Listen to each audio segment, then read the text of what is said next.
Hello students, आज हम next poem पढ़ने वाले हैं little drops of water. Okay, तो आपको दिखाई दे रहा होगा कि वो लड़की क्या कर रही है, बारिश में भीग रही है।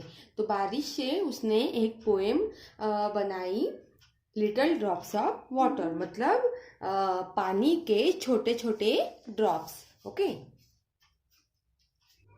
Little drops of water, little grains of sand, मतलब जब भी ये बूंदे, पानी की छोटी छोटी बूंदे बरसात के दिनों में ज़मीन पे गिरती हैं तो क्या होता है, हमें हमारी ज़मीन पे क्या, ग्रेन्स मतलब क्या, अनाज उगता है।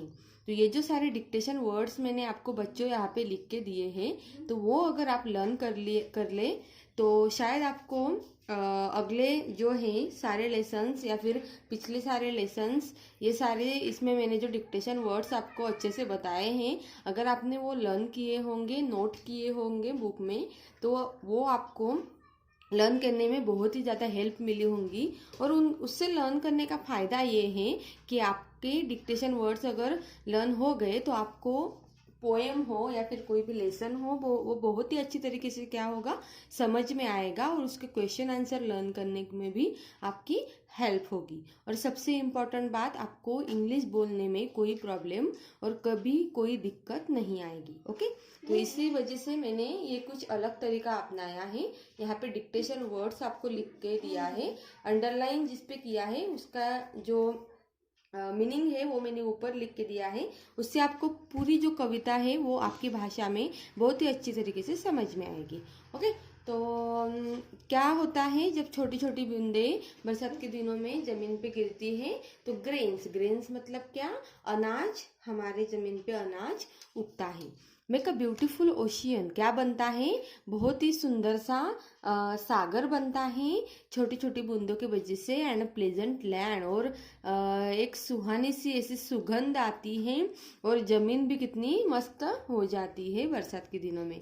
Little deeds of kindness, little words of love, अगर हम किसी को प्यार से कुछ शब्द बोलते हैं, उस पर दयालु दिखाते हैं, तो अगर ऐसे काम हम करते हैं तो हमें क्या कहा जाता है, तो दयालु कहा जाता है। Okay, make our earth and Eden like the heaven above, Eden मतलब एक ये है, तो वो क्या था, स्वर्ग की जैसा दिखता है। हमारे अर्थ पर जैसे ईडन है वैसे ही हमारी लाइफ स्वर्ग की तरह लगती है। And the little moments humble thoughts they B, हमें हमेशा हमारे विचार कैसे रखने चाहिए, नम्र रखने चाहिए। Okay, make the mighty ages of eternity, और यही हमारी बहुत मतलब टाइम पे क्या बन जाती है, ताकत बन जाती है। ओके, तो इस तरह से छोटे छोटे जो बूंदों की रचना इस कवि ने की है। तो इस तरह से हमने ये पोएम पढ़ ली। अभी हम इसके क्वेश्चन आंसर देखेंगे। तो यहाँ पे फर्स्ट वाला क्वेश्चन दिया है आपको एक्टिविटी बुक पेज नंबर 18 पर। ओके, तो सबसे पहले फर्स्ट वाला क्वेश्चन दिया है, pick out the describing words from the poem and write down whom and what they are describing. Okay, तो जैसे कि आपको पोएम में हमने पढ़ा कि बहुत सारे जो होते हैं लिटिल ड्रॉप्स ऑफ वाटर, उस पे आपको पूरी पोएम दी थी। तो यहाँ पे डिस्क्राइबिंग वर्ड्स मतलब कौन से वर्ड्स किसको डिस्क्राइब कर रहे हैं, मतलब किसका वर्णन कर रहे हैं। ओके, जैसे कि यहाँ पे आपको दिया है, क्या दिया है, फर्स्ट वाला है लिटिल, क्या है, लिटिल मतलब छोटा, तो छोटा क्या है, तो ड्रॉप्स ऑफ वाटर, पानी की बूंदे। यहाँ पे हमें लिखना है little drops of water. Okay, वैसे ही नेक्स्ट हमें दिया है लिटिल, और छोटा क्या है, तो छोटा है ग्रेन्स ऑफ सैंड। ओके, मतलब जो रेत पे उगी हुई जो ग्रेन्स है, अनाज है जो हम खाते हैं, वो क्या है, छोटी छोटी है अभी। ओके, तो यहाँ पे लिखना है लिटिल मतलब छोटा क्या है, तो ग्रेन्स ऑफ सैंड। ओके, फिर उसके बाद नेक्स्ट इसमें हमें दिया है नेक्स्ट लाइन में, ब्यूटीफुल मतलब सुंदर क्या है, ओशियन मतलब सागर है, तो यहाँ पे हमें वो लिख देना है ब्यूटीफुल ओशियन। ओके, नेक्स्ट इसमें दिया है कि प्लेजेंट क्या है, तो लैंड है, सुहानी क्या है, जमीन है। ओके, बहुत ही पानी गिरने से क्या हो जाती है, जमीन बहुत ही सुहानी हो जाती है। तो प्लेजेंट किसको दिया है नाम, लैंड को। ओके, तो यहाँ पे हम लिख देंगे प्लेजेंट लैंड। ओके, यहाँ तक आपका समझ में आ गया। अभी नेक्स्ट है, यहाँ पे नेक्स्ट आपको दिया है कि डीड्स ऑफ काइंडनेस। ओके, मतलब काइंडनेस मतलब जो दयालु है वो क्या करना है, हमें दयालु जैसा काम करना है। तो डीड्स क्या हो गया, काइंडनेस हो गया। ओके, तो यहाँ पे हम लिखेंगे डीड्स काइंडनेस। ओके, नेक्स्ट है लिटिल, क्या बोलने हैं हमें, लिटिल बोलने हैं छोटे छोटे प्यार के शब्द बोलने हैं। ओके, तो छोटे छोटे प्यार के शब्द बोलने हैं, कैसे बोलने हैं, छोटे बोलने हैं। तो यहाँ पे आ जाएगा लिटिल वर्ड्स ऑफ लव। उसके बाद ये मोमेंट्स कैसे हैं, मोमेंट्स मतलब सारे जो पल होते हैं, तो वो पल कैसे हैं, तो वो छोटे छोटे पल हैं, इसलिए लिटिल मोमेंट्स। यहाँ पे हम लिख देंगे लिटिल मोमेंट्स। ओके, उसके बाद है हमारे थॉट्स, मतलब हमारे विचार कैसे होने चाहिए, तो हम्बल होने चाहिए, मतलब नम्र होने चाहिए।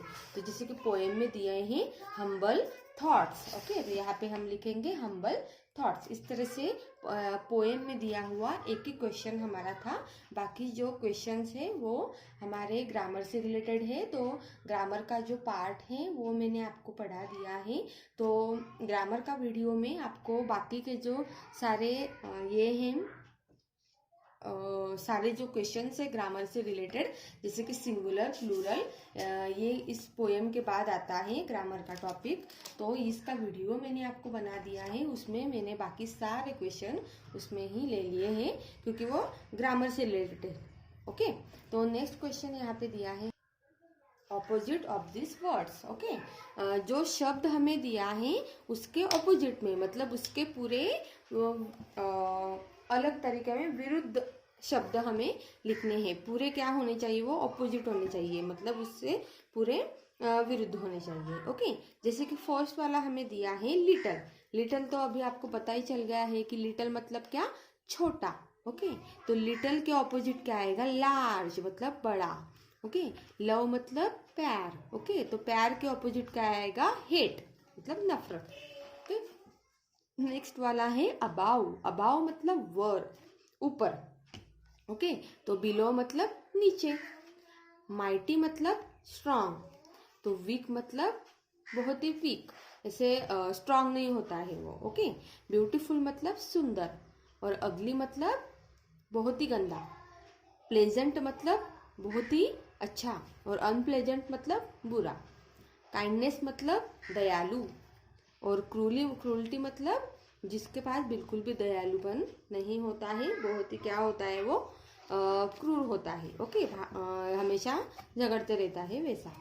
हम्बल मतलब बहुत ही हम्बल को क्या बोलते हैं हम, बहुत ही नम्र। और एरोगेंट मतलब नम्र के ऑपोजिट में। ओके, मतलब बिल्कुल भी उसमें दया नाम की कोई चीज़ नहीं है, कुछ भी बोलता है और कुछ भी करता है। ओके।